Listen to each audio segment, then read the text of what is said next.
പ്രതിപക്ഷ പാർട്ടി നേതാക്കൾക്കെതിരെ വീണ്ടും ED. Raid. ഹരിയാനയിലെ 12 ഇടങ്ങളിലാണ് റെയ്ഡ് നടത്തുന്നത്. ബാങ്ക് വായ്പാ തട്ടിപ്പ് കേസിൽ മഹേന്ദർഗഡിൽ നിന്നുള്ള കോൺഗ്രസ് എം.എൽ.എ. റാവു ദാൻ സിംഗിനെതിരെയാണ് പരിശോധന. ബൽറാം നെടുങ്ങാടി ഡൽഹിയിൽ നിന്ന് ചേരുന്നു കൂടുതൽ വിവരങ്ങളുമായി. ബൽറാം, തെരഞ്ഞെടുപ്പ് അടുത്തിരിക്കെയാണോ ഇ.ഡി. സജീവമാകുന്നത്?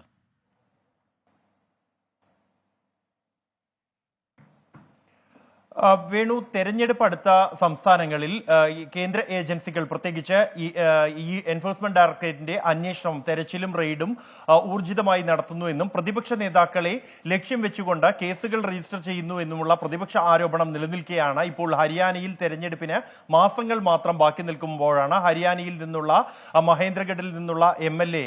റാവു ദാൻ സിംഗിനെതിരെ എൻഫോഴ്സ്മെന്റ് ഡയറക്ടറേറ്റ് ഇന്ന് റെയ്ഡ് നടത്തുന്നത്.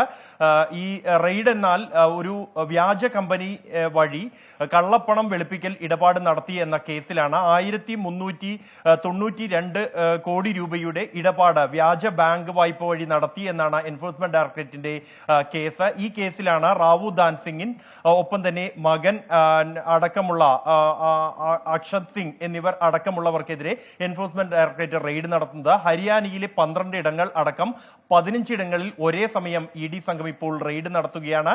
ഹരിയാനയ്ക്ക് പുറമെ ഡൽഹി, ജംഷഡ്പൂർ എന്നിവിടങ്ങളിലാണ് റെയ്ഡ് നടത്തിക്കൊണ്ടിരിക്കുന്നത്.